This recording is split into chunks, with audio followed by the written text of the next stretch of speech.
muş orunlu bizni cem buluşukta şerait hazırlap vergen bizni muş hizmetke muvaffak kılan Cenab-ı Allah'a hamd etişiren. Demek ki bizim muş orunlu cem buluşumuz nurgun tosalgulağa duş geliş arkalık tosalgulağını yenip ötkendiğin kin farkına bakkan bir mesele.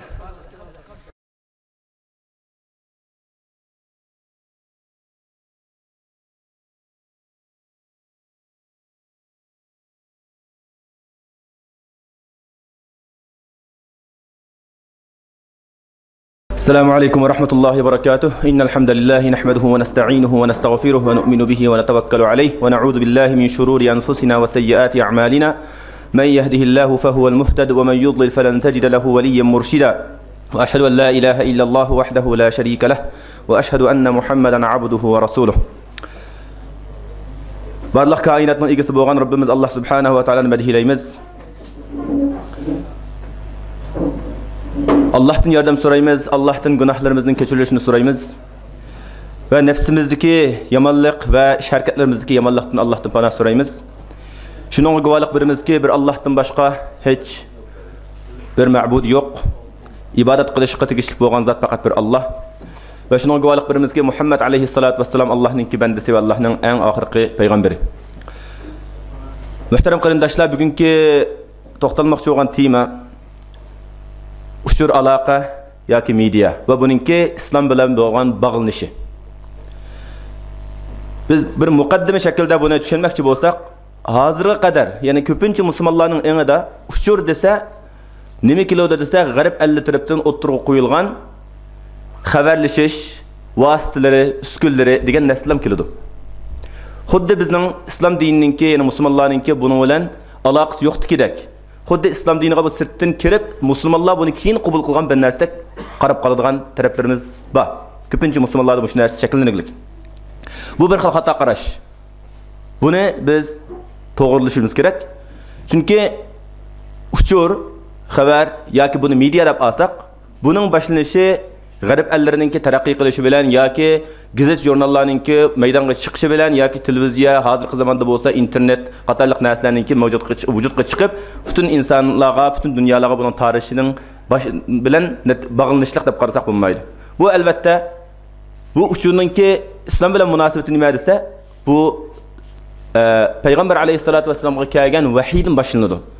Bizning islomiyatimizga qarasak, ammo bundan ilgari bo'lgan payg'ambarlarning bu haqda oynagan roli nayet köp. Demek İslam uçur bu birinden ayrılmaydıgan bir narsa. İslam'ın uçurunu ayırırsak o İslam bulmaydı. Demek İslam'dan maksat nima desa, İslam'da kişilerge yetkizish. Demek bu uçur. Şuna Allah Subhanahu ve Taala Kur'an-ı Kerim'de tunca vahiy qilgan vahiysida iqra bismi rabbikellezî halaq. Yani sen Rabbinin namı bilan oku deganning ma'nosi, ve işte sen onu oku, şuyan undakin qalam bilan onu başqalarga yetkizgin. Yoki demek bu vositalarni shu vaqtda qo'llangan. Demek qalamning ishlatilish nimasi bundan 1500 burun o'ttirib kelib bo'lgan masala. Demek uçur meselesi islom dinida eng burun o'ttirib qo'yilgan muhim da'vat vositasi deb tushunsak to'g'ri bo'ladi. Yine Allah Subhanahu ve Taala Qur'on-i Kerimda aytadi bu vaqtda: "Ya ayyuhar rasulu balligh ma unzila ilayka min rabbik." Ey payg'ambar, sana nozil qilingan, sana vahiy qilingan narsalarni kishilarga yetkizgin, tabliq qilgin. Demek yana kişilerge bunu, bu uçurunu yetkizgin. Yine bir ayette tehimul keskin kılıp Allah ayetiyor, "Fasda' bima tu'mar." Sen buyurulgan narsalarni uçuk aşkarı kişilerge yetkizgin. Demek bu şunun hemmisi uçur alaqını qulundan bäme. Mediyanı qulundan bäme deb tushunsak bo'ladi. Çünkü hozirgi davrda ilgari bundan 2-3 yil burun media degan narsani hech kim uqmaydi. O söz yengida kashf qilingan bir söz. Amaliyotda uning xarakteri, iste'mol qilinishi, kishilarga bir vaqalikning, bir xabarning yetkazilishi bu tarixdan beri her xil vosita bilan qo'llanilib kelgan. Payg'ambar sallam davrida bo'lsa, bu so'z orqali bo'lgan ko'pincha vaqtda. Bu qalamning o'ttirga chiqishi, maydonga chiqishi bu keyingi davrlarda bo'lgan. Hamda hozircha hatto qalamni tashlanib, hozir ekran orqali, email orqali bu narsalar davom qilmoqda. Shunga biz birinchi tushunchimizda bizning ingimizda bo'lgan bir xato tushunch, media bilan bu islomning munosabati yo'q, bu degan boshqalarning ishi deb qarab qilishning o'zi o'zimizniki mas'uliyatdan qochishdan boshqa narsa emas. Shunga buni biz o'zimizning dini mecburen xuddi biz iman islomni qandaq muhim deb bilsak hayotimizda, bayam taqvolik to'g'risida qarindimiz deb o'tdi, taqvolikni qandaq o'zimizga muhim deb bilsak, buni shundoq muhim deb bilishimiz kerak. Chunki islom bir odamningki o'zi bilan tugaydigan narsa emas. Bu chuqum boshqalarga yetilish kerak. Bir haqni bir odam bilsa, uni boshqalarga yetkazish kerak. Xuddi payg'ambar alayhisolatu vasallam aytgandek, "Ballighu anni walau aya." Bir so'z bo'lsa-mu kishilarga yetkazinglar. Yetkazish demak shu mediani qo'llanish degan ma'noni bildiradi. Xo'sh, endi biz bu masalani tushunishda g'arb allari o'ttirib qo'ygan uchur bilan islom talab qilgan uchur aloqa yoki medianinki shakli qanday bo'lishi kerak? Bunda qanday o'xshashliklar bor, qanday o'xshamasliklar bor? G'arb allaridagi o'ttirib qo'yilgan yoki uning ta'siriga uchirgan uchur aloqa media masalasiga kelsak, buningda bularning asosli maqsadi o'zininki cheklik bo'lgan manfaatini vujudga chiqarish, boshqalarni shu uchurlar bilan, o'zi xohlagan uchurlar bilan, o'zi xohlagan yo'sinda oq bo'lsa oqni qora qilib, qorani oq qilib deganga o'xshash. Demak, o'zininki g'oyasini qanday usulda bo'lsa qo'llanib kishilarni shuningga moyil qilish. Demak, inglizcha bir so'z bor, brain wash qilish deydigan. Mingisini yuyish insonlarningki. Har xil vositalar bilan. Bir to'g'ri bo'lmagan narsani har xil usullar bilan to'g'ri qilib ko'rsatib, kishilarni shuni qabul qiladigan xarakterga akilish. Bir xato narsani kishilarningki ko'zidan oldida, qo'ligida doim takrorlab berib, shu narsani xato bo'lgan narsani to'g'ri deb qabul qildirish. Bu biz insonlarning tabiati nima desa, bir narsani bir odam keyni o'xshash holatda bir necha zaman takror qilaversa, beshida uni rad qilishi mumkin. Asta balkim buningmi to'g'ri bir yeri bor degan tushuncha hosil bo'lishi mumkin. Yana bir davr kelganda-chu, bu to'g'ri degan yakunlanadigan ahvollar ko'p bo'ladi. Buning bir misollari masalan, bir rivoyatda bir uxlab qolmanglar, yumurni so'zlab qo'ya qo'shimcha va Avstriyada g'oljiliklar ko'p bo'lg'achqa ularni yumur so'zlashni vaqtida o'rganib oldi. Xo'sh, bir odam bir qo'yni yetilib ketib olsa, bir qora qo'yni. Buni atrofida mahallisidagi bir necha odamlar ko'rib, mush odamning qo'yini elib yevalayligini qandoq bermaydi, mumkin emas. Desa bu amali bor deb 5 tak odam ekan 5 yerga bo'linibdi, 5 qo'ychiga. Har birisiga bu deyilgan ekan, mush odam o'tgandan keyin "Ma ishni nega yetilib aktivyapsiz?" denglar deydi ekanda. Birinchi odamning oldiga kelganda, "Voy aka, bu o'zingiz bir mo'ysifat saqolingiz turdi, bu ishni yetilyapsiz qo'y" degan ekan, "Ishingni qilib degan qo'y tursa ko'zing yo'qmi?" deb ketibdi. Ikkinchi odamning qolganda u o'xshash narsa degandek qo'yga bir qaramish, yana aloq qurib, "Qo'ygo" deb turib, o'zida bir ikkinchi bo'ldi. Garchi qo'lda yetilayotgan narsa qo'yliga o'ziga ma'lum. Uchinchi shaxsga borganda, uningda ikkinchi texmo yo'qolishi bu 50% tushib qoldi. To'rtinchi odamning qashiga qolganda bu ishnimi yutilib yuramsiz siz? Musulmon degan ish yetilmaydi, ish baxsi bo'lmaydi-ku. Desa 5-chi odam oldiga kelganda tashlab ketibdi ekan. Shuni ular akilib, bu qo'yni yegan ekan. Demak, medianinki insonlarning kallasini o'zgartishdagi ta'siri ana shunday bo'lib kelmoqda. Bu o'zimizning hozirgi hayotiga nazar solsak, buni nihoyat ko'p uchirtamiz. Demak, islomda cho'y desa, islomda bu narsaga yo'l qo'yilmaydi. Islomning ko'rsatmasi uchurning ahamiyati bir tarafdan, ammo uchurningki to'g'ri bo'lishi. Uchurdagi maqsad nima desa, haqni kishilarga to'g'ri yetkazish. Shu maqsad qilinadi. To'g'ri o'rindan uni to'g'ri elish, kishilarga uni asli shu sallamaza holatda kishilarga uni to'g'ri yetkazish masalasi bu islomdagi farq. Shunga biz islomda mediani tushungan vaqtimizda bu o'zimizningki iymonning bir qismi deb tushunib, uningga xizmat qilayotgan kishilar, shu sohada ishlayotgan kishilar-chu, buni bu o'zimningki bir kasbiy narsa emas, bu Allohdan menga qo'yilgan bir mas'uliyat deb tushungan vaqtida undan keyin biz shu mediani to'g'ri tushunamiz va uningga to'g'ri muomala qilgan bo'lamiz. Uning natijasida biz kishilarni haqiqatga to'g'ri chaqirgan bo'lamiz. Endi bu tashkilotchilik masalasida medianing asosli nihoyat cho'ng roli bor, hammamiz bilamiz. Yuqorida masalan oldingi kuni kelgan kishi masalan medianing hujjatli filmlar haqida to'xtaldi, buningki ahamiyati to'g'risida to'xtaldi. Bu to'g'risida bizni ortiq so'zlashning hech qanday hojati yo'q. Ammo muhim bo'lgan narsa mediadan bizga kerak bo'lgan, biz Sharq Turkistonliklarga nisbatan aytganda mediadan biz nimani maqsad qilamiz desa, biz yushirilib qolgan, basirilib ketilgan maxfiyatchilikni oshkorlab qilingan zulmlarni kishilar o'ttirsida, xalqaro sahnada uni o'ttirga chiqarib, zulmga qarshi o'zimizningki barliq kuchini ishga silish, kishilarni bu zulmdan xabarlantirish deb tushunsak bo'ladi. Chunki bu mu islomning talablarining birisi. Payg'ambar sollallohu alayhi vasallam aytgan, eng afzal jihat nima deganda, zolim podshoh oldida haqni so'zlash. Ya'ni zulmga qarshi turish, haq uchun kurash qilish degan ma'no bildiradi. Buni yana biz medianimda hozirgi davrda mediani to'g'ri iste'mol qilish, mediadan to'g'ri foydalanish va uni boshqalarning qo'li orqali emas, o'zimizning qo'li orqali. Ya'ni nima uchun biz o'zimizning qo'li orqali deymiz? Chunki musulmonlar bu mediani iste'mol qilgan vaqtida buni to'g'ri iste'mol qiladi. Chunki bizga bu haqda Allohning hukmi bor. Ya eyyuhellezine amenu in ja'akum fasiqun binaba'in fatabayyanu. Sizlarga bir fasiq, ishonchisi, unga ishonch qilib bo'lmaydigan bir odam bir xabarni ko'tarib kelsa, uni tekshiringlar deydi. Fatabayyanu. Uni haqiqatini bilinglar. Buni boshqalarga yetkazishdan burun haqiqatini bilinglar. Chunki sizlar shunday akilib yetkazsanglar, uning natijasini bo'ldi, aranglarda shu boshqa bir to'g'ri bo'lmagan bir natijani keltirib chiqishi mumkin. Ammo bu prinsipni o'ziga qonun qilmagan yoki buni to'g'ri deb qaramagan yoki prinsipliq masala deb qaramagan insonlarcha buningda ahamiyat bermaydi, xohlagancha o'tirib qo'yaverdi. Buguni bir gapni qilib, ertasi uning ta'tisini so'zlayverdi. Demak, kishilarmi shu narsani qabul qilib ketdi hozir. Laqma xato so'zlab o'tirdi degan narsani uncha bir nima qilmaydigan. Bo'ldi, tuniga men degan bo'lsa, bugun men debdi-ku deb bizda faqat qabul qilishdan bir xil xarakter bizni kontrol qilib olgan.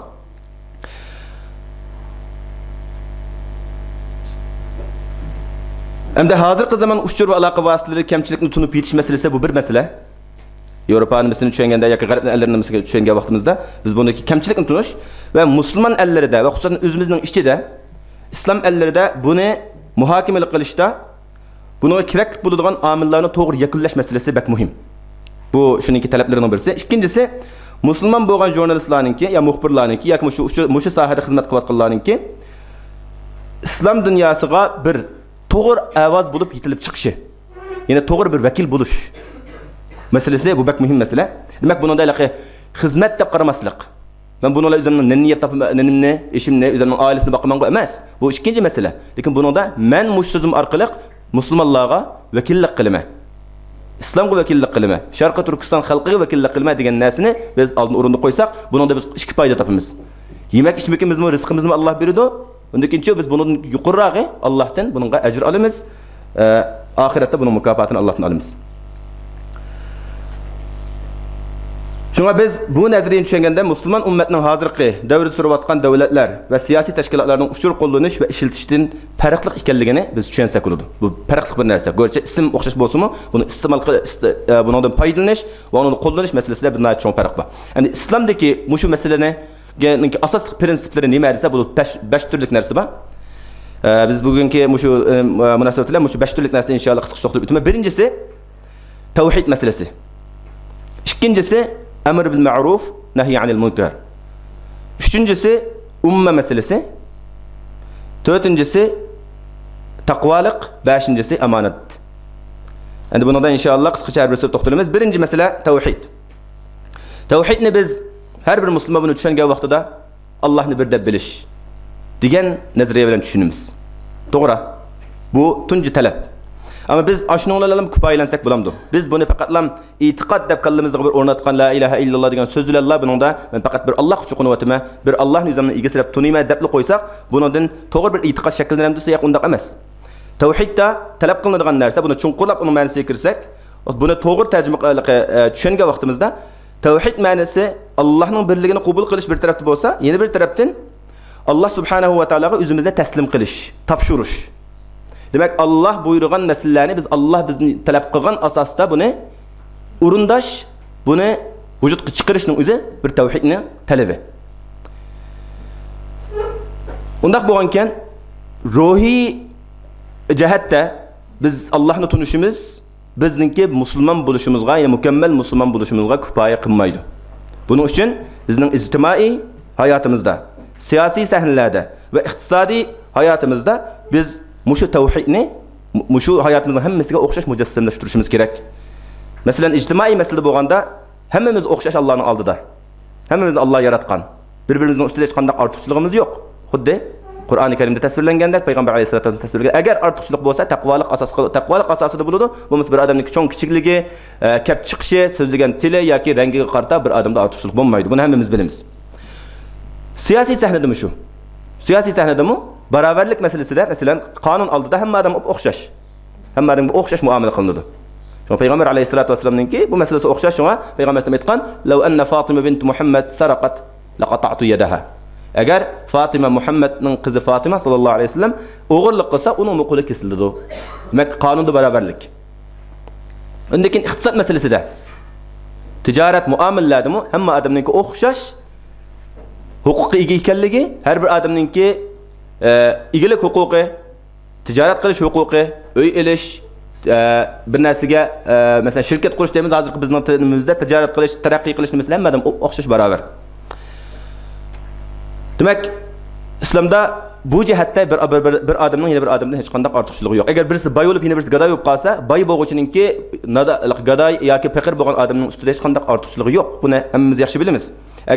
Agar u men ortiq bo'latdim deb qolsa, o'zining osh pulisini Alloh yo'lida to'g'ri iste'mol qila olsa, u vaqtda shu xizmat orqali u ustunlikni egallaydi. Bo'lmasa boyligi pul orqali ustunlikni egallanmaydi. Chunki uning pul meli asqatmaydigan bir narsa, agar uni joyiga ishlatmasa. Shunga biz bu tavhid masalasi tushungan vaqtimizda faqat Allohga qulchilik qilishninki muhimligini tushunishimiz kerakda. Masalan, mushu aloqa, mushu media masalasida xizmat qilayotgan qarindoshlarning mushuni qilish orqali men Allohga qulchilik qilyapman degan narsani bog'lash kerak. Undaq bo'lgan ekan, buningda Allohning qulchiligiga zid bo'ladigan, tavhidga zid keladigan aloqa ushur masalalarga kelganda-chi biz qanday muomala qilishimiz masalasi bu bek muhim masala.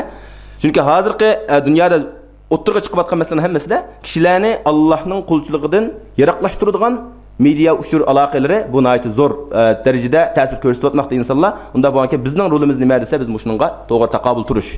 Demak, bu shu sohada yaxshi ta'lim olish, o'rganish, buni kishilarga to'g'ri bo'lgan haqiqatda buni yetkazish. Ikkinchisi amr bil ma'ruf va nahy anil munkar. Ushur aloqadan maqsad nima qilinadi desa, haqqa kishilarni chaqirish, yaxshilikqa kishilarni da'vat qilish, yomonlikdan kishilarni to'sish. Mushu bo'lish kerak. Yani bu orqali yana biz Qur'oni Karimning hukmiga asosan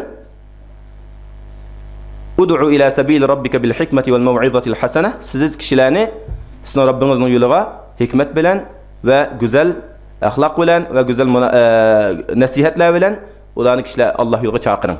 Ya'ni kishilar bilan munozirlashgan vaqtida o'zingizningki prinsipingizni unutib qolmang. Axloqiy majbur o'rningizni unutib qolmang. Ya'ni Qur'oni Karimningki prinsiplarini kishilarga munozir qilib qanday qilish kerak, kishilarga haqni yetkazgan vaqtda qanday usulda yetkazish kerak degan prinsipni unutib qolmang degan bu Allohningki ko'rsatmasi.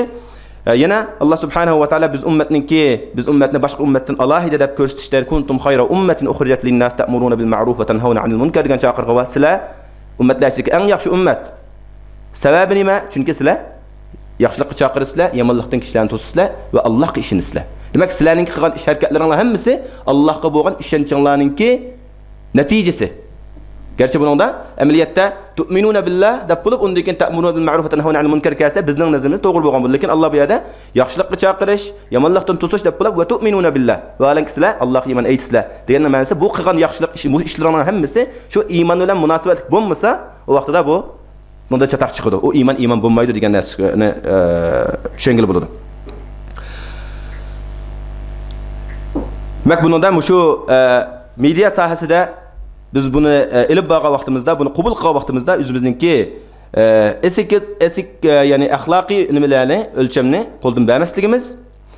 Masalan, bir narsani men kishilarga shunday qilib to'g'risini tushunsam, xalqlar buni qabul qilmaydi ekan. Buning azroq yolg'onni qo'shay. Bunda qilsam xalqlar buni qabul qiladi degan ba'zi o'y fikrlar insonning qalbisiga keladi. Shuning bilan buningga yolg'onni qo'shib qo'ydigan, buning asli mohiyatini o'zgartirib qo'ydigan bunday ishlar bo'ladi. Buningga islom yo'l qo'ymaydi. İslamningki prinsipi nima desa, kishilarga haqiqatni yetkazishda uni uslubda xatolasmaslik kerak. Uningki prinsipli masalasini o'zgartirib o'tmaslik kerak. Kishilarni uni qabul qilish, qilmaslik masalasini Allohga topshiramiz. Ammo buni yetkazgan vaqtda go'zal axloqni, bayonqi oyatdagi mazmunni esimizdan chiqarmagan asosdan yetkazimiz kerak, lekin kishilarga mala yaxshi ko'rgan asosda bir narsa qilib beray deyishning o'zi bu xatolik. Masalan, buni oddiy bir misoli. Hozirgi biz allarda duch kelayotgan misollarning birisida Muştaq yığılış sorunları bo'ladi. Har xil sorun. İslam yo'l qo'ygan sorunlar bor, İslam yo'l qo'ymagan sorunlar bor. İslam yo'l qo'ymagan sorunlarning ba'zilar mushu sorundan foydalanib yoki mushuningki o'ttirga chiqishga sababchi bo'lib turib, undan keyin da'vatni mushu orqali kishilarga yetkazsam deb bundaq o'zininki qarashi bo'yicha ba'zi narsalarni tahlil qiladigan. Yoki kishilarni masalan, mayada diniy dars vakillari desa kelmaydigan, diniy sorun va suhbat var desa kelmaydigan, ammo bular uchun bir No'ruz uyushtirdik desa, uningga hamma odam bola chaqalar taraf hammasi olib keladi buningga. Ya'ni mushta ahvolda shu No'ruzni bir dastak qilib turib, dinni yetkazishning o'z masalasi, bu shu masalasida qattiq o'ynash tegishli masala. Bu ko'rinishda to'g'ri, niyatimiz to'g'ri, g'oyamiz to'g'ri, lekin biz shu g'oyini deb turib, xato bo'lgan bir narsani kishilarga to'g'ri deb singdirib o'tamiz. Kelgisi avlodlarcha No'ruz degan to'g'ri narsa ekan-ku. Chunki falani mollam No'ruz so'riniga qatnashgan degan narsa bilan uningki xato narsani faqat unutib ketadigan shu bir ikki shaxsninki shuning hozir bo'lishi yoki shuni chunki u ash so'rini bizga da'vat bo'lgan degan narsani o'tirib chiqolmaydi kishilarning yomon nimasi. Faqat shu o'zi to'g'ri qilishga tamishlayotgan yoki izlanayotgan bir narsa shunday bir shaklda o'tirib chiqib qolsa-mu uni voy mana to'g'ri ekan-ku deb bir noto'g'ri bo'lgan narsani to'g'ri deb qabul qilib ketish va uni kishilarga tashviq qilish masalasi o'tirib chiqadi. Uchinchi masala ummat masalasi. Allah subhanahu va taala biz ummatni boshqa ummatlardan alohida farqli qilgan. Va bizni Muhammad alayhisolatu vasallamning ummati bo'lish sharafini Alloh bizga bergan. Bu Allohning bizga bergan eng cho'ng ne'matlarining birisi. Chunki bu masalada biz ummatni to'g'ri tushunish kerak. Ummat degan zot kim? Buningda islom dinida ummatningki bir odam bo'lishi yoki bir jamoat bo'lishi hech qanday farq yo'q. Ba'zi bir odam bir ummatning rolini o'ynaydi. Inna Ibrohima kana ummatan qanita. İbrahim alayhissalom yolg'iz bir shaxs, lekin Alloh uni uchun bir ummat, Alloh haqiqiy bo'ysungan bir ummat deb uni tushundirgan. Yo'q bu yerda biz ummatlik sifatimizni maydonga chiqishda biz yana shu İbrahim alayhissalatu vasallamningki mangan yo'lida Payg'ambar alayhissalatu vasallamningki siratiga to'g'ri bo'lgan asosda biz yolg'iz bir yerda yashayotgan bo'lsak-mu, biz shuni joriy qildik-ku biz ummat bo'lib yashayveramiz. Masalan, qarindoshlarning ba'zilarining suhbatida bo'ldik. Yevropalarda yashayotgan qarindoshlar ba'zi mushu masalalardan ayt qiyinchiliklarga duch kelgan, ruhiy tushkunlikka duch kelgan, qarindoshlarga atrofdagi qarindoshlarga bir to'g'rini tushundiray desa, kishilar uni chatga qoqqan, yolg'izlik his qilgan, ruhiy besim bu masala kilovatida nurg'un qarindoshlarimiz boshiga biz buni hargizmi ta'tir tushunmasligimiz kerak. Bu Allohning bir Allohdan kelgan bir imtihon. Ammo bu yerda biz garchi kishilar bizni qo'llamasa, Alloh men bilan birga deb o'zimizningki xizmatini joriy qildirishimiz bu bak muhim masala. Şuna ummatdan talab qilinadigan narsani qilsaqli bo'ladi. Bir ummatni men zodi bir jamoat bo'lsam bo'ladi, o jamoat bo'lalasa o cho'ng ish. O insonninki bu islomda tashabbus qilingan, targ'ib qilingan ishlarning birisi jamoat bo'lish. Chunki jamoat bo'lib yashasak, uningda qilgan ish harakatlarga barakat bo'ladi, natija qozonish oson bo'ladi. Agar u imkoniyat yor bermagan vaqtida menga hech kim atrofimni qo'llamaydi ekan, bo'ldi buni men o'zim bilan yashay deb tashlab qo'ysak to'g'ri bo'lamdi desak, u vaqtda biz o'zimiz bilan bo'lsak, biz ummatlik sun'atimizni joriy qildirmagan bo'lamiz.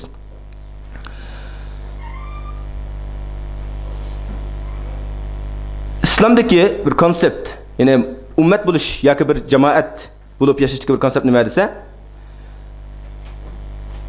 islom odatda bir insonlarningki jug'rafiyasini yoki qabilada yashashlarini, xarakterini yoki boshqa millat bo'lib boshqa dunyolarda yashashini uni islom e'tirof qiladi. Masalan, Turkiyaning geografik o'rni bu, Avstraliyaning boshqa, Pokistonning boshqa degan uni e'tirof qiladi islom. Lekin islom e'tirof qilmaydigan bir masala bor. Bu yerda bir odam shu o'rinni asos qilib turib, men bu yerda yashaganligim uchun men boshqa davlatdagi odamdan yuqori turma degan nazariya buning natijasi kelib chiqsa, u vaqtda islom uni qabul qilmaydi. Bu yerda ummat bo'lish sifat bu yerda yo'qolib ketadi. Shunga bu geografik masala bu vaqtlik narsa, bu o'zgaradigan narsa, chunki dunyo tarixida geografiya masalasi necha qatim o'zgargan, ham o'zgaradi. Bundan keyin nurg'un o'zgarishi mumkin. Bunun bilan biz o'zimizniki ummatlik sifatimizni yo'qotib qo'ysak bo'lmaydi. Biz o'zimizning ummatlik sifatimizni bir geografiyaga bog'lab qo'ysak bo'lmaydi. Garchi biz geografiya har bir davlatning geografiya o'rnini uni hurmat qilishimiz kerak.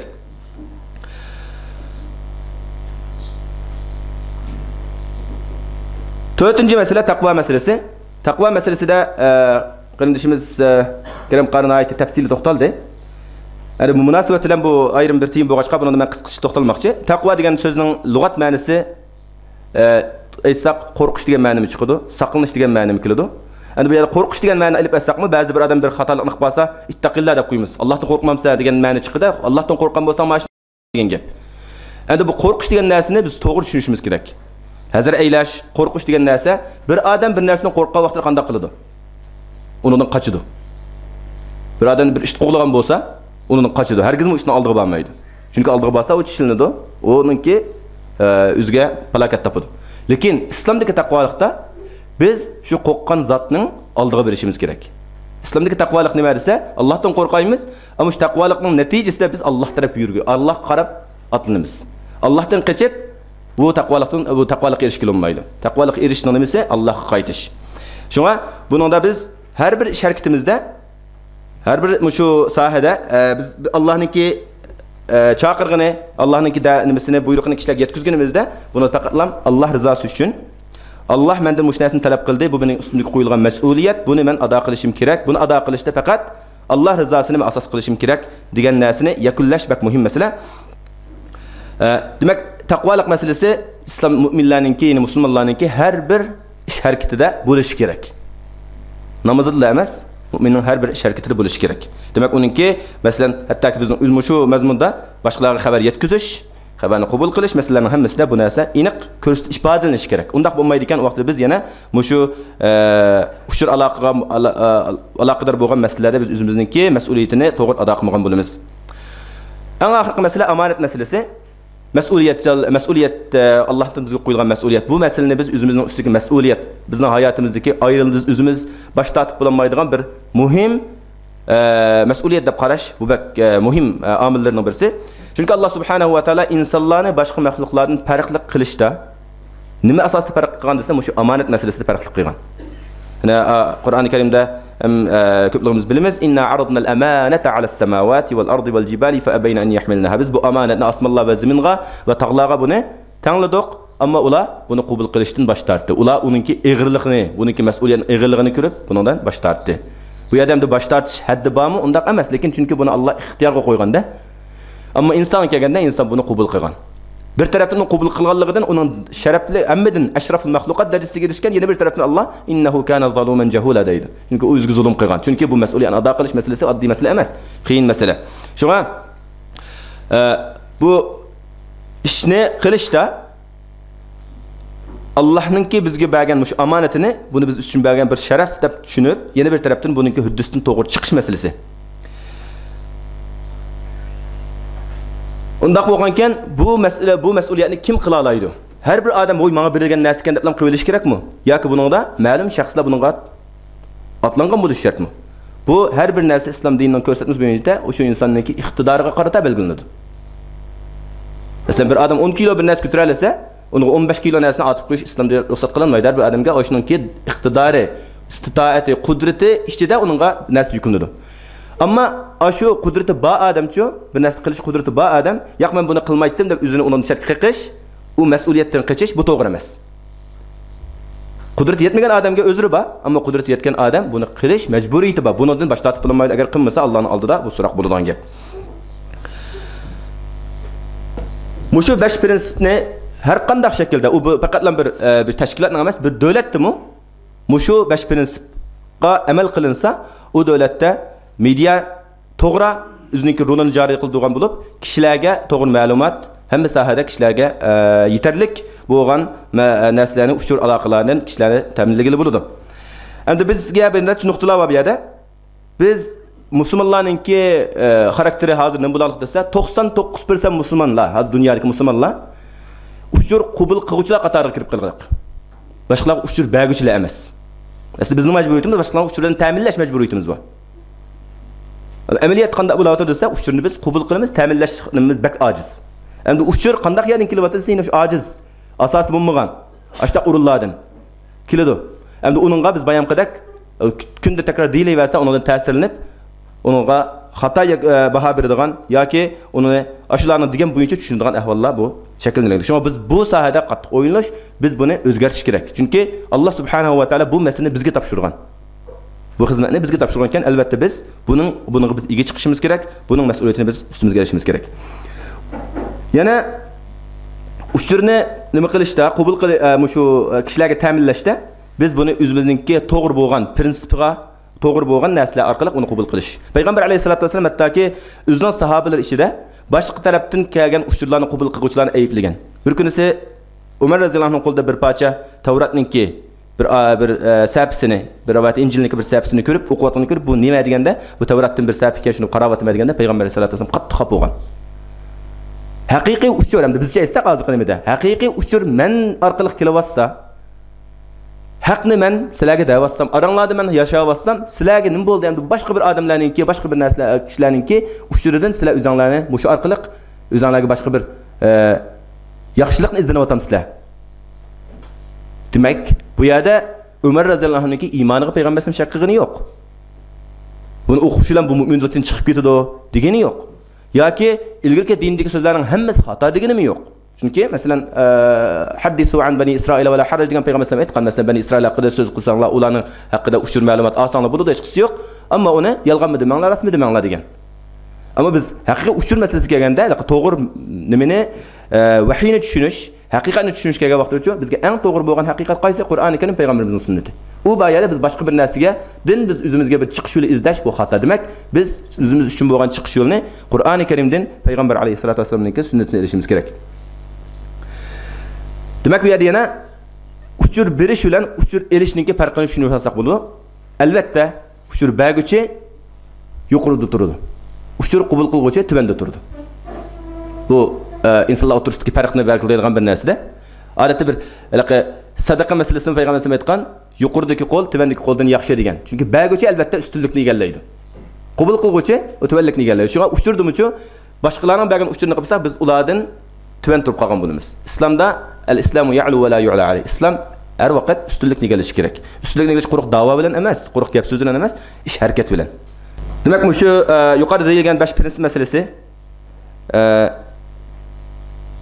birincisi tavhid, ikkinchisi amr ma'ruf nahy anil munkar, ya'ni yaxshilikqa da'vat qilish, yomonlikdan tusish, ummilik sifatimizni joriy qildirish, taqvolikni asos qilish va buni biz o'zimizning ustidagi bir mas'uliyat deb tunish. Mushuni asos qilgan vaqtimizda bizningki mediaga bo'lgan tushunchimiz Qur'on, hadisga uyg'un bo'lgan bo'lib, biz buningda to'g'ri natijaga erishimiz. To'g'ri, endi hozir mush narsani mushu bo'yicha o'ttirib chiqarsak kim anglaydi gapimizni degan savollar chiqishi mumkin. Buni hozir kim anglaydi? Bizning qo'limizda ashta kuch bormi deydigan. Buning javobini aytib oddiy. Biz beshida mushu prinsipni qabul qilmasak, qabul qilish, mushuni tushunish uchun biz qadam bosmasak, u vaqtda biz texim kechikib ketamiz. Tayyorlik nima bo'ldi desa, bir narsani tushunish bilan bo'ladi. Uning haqiqatini, mohiyatini bilish bilan bo'ladi. Biz bilamiz, uniki shunga loyiq harakat qilamiz. U harakat oz bo'lsa-mu, to'g'ri prinsip ustida davom qiladi ekan, u asta-asta cho'ngiydi, u cho'qim g'alaba qiladi. Hech qachon bir narsa biraqlam cho'ngilib dunyoga kelmaydi. Har bir narsaniki boshlanishi kichikdan boshlanadi, u davom qiladi. Xuddi islom dinimi g'urbat bilan boshlangan. Xuddi payg'ambar sollallohu alayhi vasallam aytgandek, bu islom g'urbat bilan boshlandi, yana oxirsini g'urbatga qaytadi, fatuba lil g'uraba. Yani bu yerda ko'p sonliqni vaqtgan emas payg'ambar sollallohu alayhi vasallamniki, ammo haq ustida prinsipni qo'ldan bermay, haq yo'lda turgan kishilarni payg'ambar sollallohu alayhi vasallam shularni maqtab, shularga bishorat bergan. Xayranda bu meniki tema mushuni bilan oyoqlashtirma. Alloh subhanahu va taolo bizga to'g'ri tushunch ato qilsin. Agar bu so'zlim to'g'ri bo'lgan bo'lsa, bu Allohniki menga ko'rsatgan marhamati, agar xato bo'lgan bo'lsa, buning ayiblikman. Balkim bu menda ayib va shaytondan. To'g'ri, biz qanday ishni to'g'ri qilmasak shaytonga atib qo'yadigan bir odatimiz var. Ameliyatda bunu şeytanga atmay özümüzge atışımız gerek. Bunun menasiga özümüz mas'ul bo'lishimiz kerak. Hayır, subhanakallahumma bihamdika ashhadu an la ilaha illa anta astaghfiruka va atubu ilayk. Bunu haqda yine o'zinglarning boshqa qarindoshlarimizninki fikrlari, mulahazalari yoki savollari bo'lsa, o'tirib qo'ysanglar. İslamga da'vat qilish nimasida bayam o'qib o'tildi bir oyat karima. Kishilarga islomga da'vat qilgan vaqtimizda hikmatni ishlatish. Hikmet bilan ish qilish, bu hikmat degan nima? Hikmat degan bir yezib qo'ygan, bir ko'gil bo'ladigan yoki qutib bilgil bo'ladigan bir narsa emas. U insonning shu qarshi tarafdagi odamga muomala qilishda, o'sha xarakteriga qarab turib, u qanday holat, qanday gap qilsam buni tushunadi, uni qanday muomala qilishim kerak deb o'zini bilganda qarshi tarafni bilish masalasida. Shunga payg'ambar alayhisolatu vasallam har bir odamga shuningki o'zining loyiqida muomala qilgan. Loyiqida muomala qilgan. Bir adamning masalan kamchiligi bo'lsa, bir masala kamchiligi bo'lsa, shu masalasini unga chiroq tushundirgan, boshqa tarafdagi taraflarni qo'yib qo'ygan. Shunga yana bir masala, payg'ambar alayhisolatu vasallamning tarixida Muaz radhiyallohu anhu ni Yamanga da'vatga o'tgan vaqtida, din tashviq qilishga o'tgan vaqtida, uningga tavsiya qilgan, dinning ta'vatini qanday qilish masalasini. Demak, bu yerda uslubni o'rganish masalasida sen kishilarni beshida la ilaha illalloh Muhammadur rasululloh bir Allohga cho'qinishga Muhammad alayhisolamning Allohning payg'ambari ekanligiga chaqirgan. Bu birinchi masala. Demak, tavhid masalasini kishilarning ingiga singdirgan. Ular uni qabul qilib bo'lgandan keyin, qabul qilish degan faqat deb qo'yish emas, baran la ilaha illalloh desa, voy deb bo'ldi deb lam aql emas, uni tushundirish. Sen tavhiddan nimani tushunding?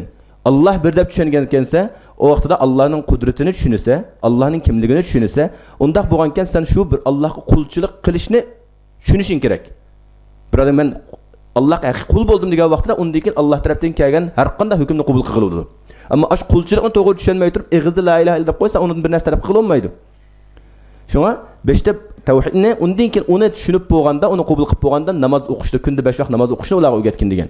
Undan qolsa ro'zani, undan qolsa demak buning tadrijiy holatda kishilarni dinga da'vat qilishni o'rgatganda, endi u qarindishimizning az so'zi to'g'ri. Digini to'g'ri. Qur'on hadisning prinsipiga uyg'un, lekin uni uslubda xato ketgan. Uslub xato. Keliblar bir odamning uyiga kiriblar, bu ayollaring oyoqda o'tirsin, biz erlar oyoqda o'tiraylik. Deyish, shu bir uy egasiga qilingan bir xil tushunmagan odam uchun bo'lganda bir xil haqorat xarakterlik bir narsa bo'lib qoladi. Bu to'g'ri ish emas. Undaq ahvolda qanday qilamiz desa, Qur'onningki undaq ahvolda berilgan yo'l yo'riqi bor. Qul lil mu'minina yaghuddu min absarihim. O'zdan ko'zingni ular qaratma, past qarab o'tda. Tugidi ish. Da ayollarga shu da o'zdan qarama, qolgan masalasi u hal bo'ladigan gap. Ular kiriblar balkim yo'lda shu musulmon bo'lsa, ayoli musulmon bo'lmagan bo'lsa, masalan, men Yevropaniki bir nimasi borchi, bir odam bilan bir odam paranglashgan vaqtida chuqum ko'ziga qarab turish kerak. Bir odam menga gap qilayotgan bo'lsa, uni ko'ziga qarab turmasa, yerga qarab anglasa, uni men gapimni anglamadi, menga hurmat qilmadi deb qaraydi. Masalan, bu masaladan nurg'un masalan ayol o'qituvchilar bo'ladi. Erlar bilan ayollarning suhbatlari bo'lib qoladi. Ashta vaqtida so'zga vaqtida, ya men Qur'onning prinsipi bo'yicha yerga qarab turatdim desak, u meni gapimni anglamadi, menga hurmat qilmadi deb munda qaraydi. O vaqtida biz qaysi ko'zimiz bilan tuvan qaraymiz, qalbimizdagi ko'z bilan tuvan qaraymiz. Ma ko'zimiz qaraveradi, lekin qalbimizda taqvolikni shu vaqtida ey Alloh meni kechirgin deb turish kerak.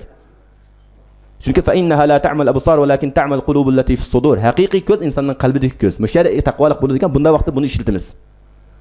Har bir ishniki o'rni demak, uslubda da'vat qiluvchilarningki, qarindishim Alloh rahmat qilsin, uning g'aliq to'xtazasi bo'lmaydi, lekin da'vat qilishninki usulida to'g'ri o'rganish, uslubiga to'g'ri muomala qilish masalasi bak muhim masala. Allohu a'lam. Bismillah va salatu vassalamu ala rasulillah. Bayonimcha shu mazmunda azroq so'zimiz ichida qistirib o'tdik deymi? Alloh Qur'oni Karimda aytgan: "Ya ayyuhallazina amanu in ja'akum fasiqun binaba'in fatabayyanu." Ya'ni sizlarga bir to'g'ri bo'lmagan bir uchur kelsa, ya'ni kelguchi odamda ishonchlik odam bo'lmasa, uni tekshiringlar. Ya'ni bu bir uchurningki to'g'ri manbadan kelganini qabul qilmay, uningga ahamiyat bermay, yo'lda abqashda bo'lgan so'zlarga anglash, uni qabul qilishning o'zi bu insonni nurg'un xatoliklarga olib boradi, g'aybatga olib boradi.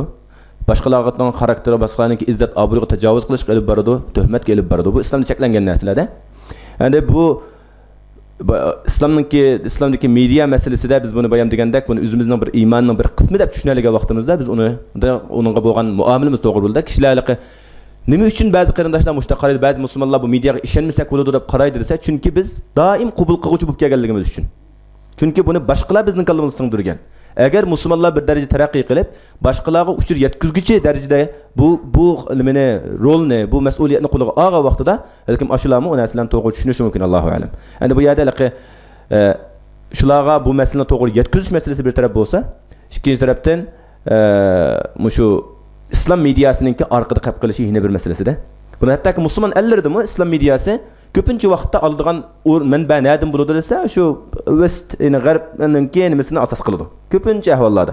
Musulmonlar tarafidan masalan Indoneziyadan bir xabar kelibdi desa, birinchi xabar kelgan bo'lsa, uni bunda anglab qo'yamiz yoki ahamiyat bermaymiz. BBC ashuni takrorlash uchun BBC ma'ni debdi yoki CNN da ma takror qilindi desa, uningga bakroq ishonamiz. Balkim Indoneziyadan kelgan xabar bak muhim bo'lishi mumkin. Yoki o'xshash xabar oyoqdan kelganini parvo qilmaymiz. BBCning kelganda bu bir rasmiy hujjatga aylanadi. Shunga har qanday bir xabarsa BBC'ni anlatibdimi bu xabarni deb so'raydigan ahvollarmi bor? Yoki CNNda chiqibdimi deganga o'xshash. Endi bu masala lekin shu bizdagi kamchilikninki borlig'ida bu yerda biz mas'uliyatni biz to'g'ri ado qilmaganligimizning. Shunga biz shu sahnaga, dunyo sahnasiga boshqalarga o'xshash harakat qilib, tirishib, shu sahnaga chiqqan vaqtimizda undan keyin bu o'xshmaslik bo'lgan, mubham bo'lgan kishilarning qarashidagi bu uchur deganda ishongil olmaydi, buni yiroq turish kerak degan narsani asta-asta yo'qolib ketdi. Uni haqlarga deb buni yo'q, mana ishonsang bo'ladi deb ishontirib bo'lgan narsalar emas menimcha. Allohu a'lam. Xo'sh, endi buningda bayam Karim qarindishi bizningki taqvolik masalasini o'tirib qo'ydi. Agar biz taqvolikni tanlaymiz deydiganmiz, u vaqtda biz muzika aralashtirmasligimiz kerak. Vallazina hum anil lagwi mu'ridun. ومن الناس من يشتري له الحديث degan oyat kalima ulamalar tafsir mufassirlar o'rtaq birlikda bu muzika, ma'azif degan narsalar hammasi shuni bo'yicha bayon qilgan. Ammo buni hozirgi hamda ulamalarningki hozirgi davrdagimizda hozirgi din tashviq bu usullarda mush narsalarni badal asosida sen buni ma shaklda qilmasang boshqalar uningda buni nachar narsani anglaydi-ku degan narsani asos qilib turib buni o'ttirib qo'ysa bo'ladi deb buni biraz hozirgi davrninki talabi mushunda bo'lib qiliqliq degan asosda ruxsat qilgan ko'z qarashlar bor, kishilarningki fatvolari bor. endi bu fatvolarga shu kishilar o'zi ega. Ammo buni shar'iy prinsip asosida so'zlasak, buningda to'g'ri emasligi bu aniq gap. Endi buni agar ashuni undan boshqa bir badaldan o'ngshaydigan yaxshi bir ish qila oladigan ish bo'lsa, uni tirishsak bo'ladi, topsak bo'ladi inshaalloh. Ammo uni taraqqiy qilmaslik kerak. Endi ash qalbning ashuni qabul qilmaganligi, shuni rozi bo'lmaganligining o'zimi ashuniki to'g'ri bo'lmaligida al-ithmu ma haka fi sadrik degan. Yomon narsa shu yurganda tatilaydigan narsa degan. Endi bu bak murakkabroq masala, hozir biz duch kelayotgan masala. Inshaalloh buchu xulosa bu yerda islom ustunlikka chiqqan vaqtida bu narsaga xotima bergil bo'ladi. Chiqmaganligi uchun bu narsani o'sha talashib o'tadigan gap, tirishib boqadigan gap. Bu muzika masalasi turib chiqib qoldi qarindoshlar, buni yana bir ochiqlashtirib o'taylik. Farqi bor. Farq masalasi bor. Shu oyat karimni o'ziga qarasak, "Va minan nasi man yashtari lahwal hadis liyudilla an sabilillahi bighayri ilmin va yattakhidaha huzwa ulaika lahum azabun muhin." Ya'ni ba'zi kishilar bilimsizlikdan kishilarni Allohning yo'lidan ozdirish uchun, nima uchun? Allohning yo'lidan ozdirish uchun behuda gaplarni setib oladi. Endi behuda gapni bu yerda bitta mufassirlar muzika deganda Ibn Abbosning kezimiz aniq bo'ladi. Va Allohning yo'lini masxara qiladi. Ana shular xo'r qilg'uchi azobga duchor bo'ladi. Bu oyat shunda aniqda. Demak, shuni maqsad qilsa, kishilarni yomon illatlarga chaqirsa, axloqini buzadigan, diniga zid ishlar uchun buni iste'mol qilsa, buzab bo'ladi degan bu endi rasmiy kaskin haromlashdi.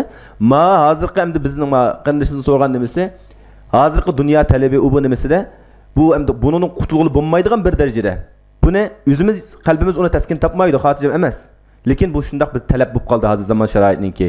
Deganda o'zimiz shaxsiy tekagani taqvolik qilib o'zimiz uyimizda anglamaymiz, masalan, naqsh muziklarni, ammo bu bir talab bo'lganligi uchun buni qilamiz. Maqsadimiz bu yerda xalqlarni ozdirish emas, xalqlarni xalqlarning ahvolini, axloqini buzayotgan narsadan kishilarni tortish uchun mana bir badal qilib ishiltish. Unda bo'lgankan, bu hamda taqvolik nimasiga to'g'ri kelmasmi, lekin ahaffud dararayn. İslamda prinsip bor, ikki zararga to'g'ri kelib qolgan vaqtimizda uni yengilini qabul qilishga ruxsat qilinadi. Yengili qaysi? Hamda kishilarga ruxsat qilib onaliqi televizorlarda qo'yilayotgan naqsh muzikani anglasa bo'lamdi yoki mayadni masalan musulmonlarning qo'ldan chiqayotgan programmalarni anglamdi. Endi yana bir shu anglash nimasidami insonlarning qarashi ikki xil bo'ladi. Masalan, naqsh muzikalarni anglagan odamlar shu naqshidan va muzikadan tang aloqalashida uni tang qabul qiladi, tang uni huzurlanadi. Ammo diniy masalan programmalar deymiz, hujjatli filmlar deymiz. Buningga qaragan vaqtda uning orqada masalan uningki muzika chiqayotgan bo'lsa-mu, kishilar uning muzikasiga diqqat qilmaydi. Uningda diqqat qilgan narsa ashuni bo'layotgan programmalar yoki so'zlanayotgan so'zlar. Bundaq bo'ladi, demak u odamni ozdiradigan bir xarakterlik narsa emas. Unda bo'lganki daraja jihatda buni ulamolar shuni farqlandirgan vaqtda qanday bir yomon amalni farqlandirganda darajaga bo'ladi. Taqvolik bilan nima qilsang, albatta ba'zi taqvo bo'lish uchun odatda ruxsat qilingan mubah narsalardan yiroq turishga chaqiradi islom dini. Taqvo degan shu. Mubah bo'lgan, ruxsat qilingan narsa, masalan, restoranlarda tomoq yemaslik. Bu taqvolikning bir talabidir. Masalan, vatanlarimizda navoiyning nanni olmaydigan, restoranlarda tomoq yemaydigan nima uchun desa, ular kelmasa pokizlik masalasi bor, undagi ular qanday namoz o'qimamdi odamlar deb taqvolik uchundaq yiroq turdi, lekin restorandan tomoq yeyish harom deganlik chiqmaydi undan. Halol yer yesi bo'ladi, lekin taqvolik bir odamning shaxsiyatiga bog'liq narsalar. Hamda bunda o'zimizga oid bo'lgan, o'zimiz kontrol qila oladigan narsada imkon bor uni kontrol qilish tirsak, qolgan kontrol bizning qo'limizdan kelmaydigan yerlar bo'lgan chaqda uni faqat Allohdan yordam so'rab ishlarimizningki to'g'ri bo'lishini Allohdan so'rasak bo'ladi. Allohu a'lam bis-savob. هذا القرآن يوحدنا لطريق الخير يوجهنا الله تعالى أنزله ورسول الله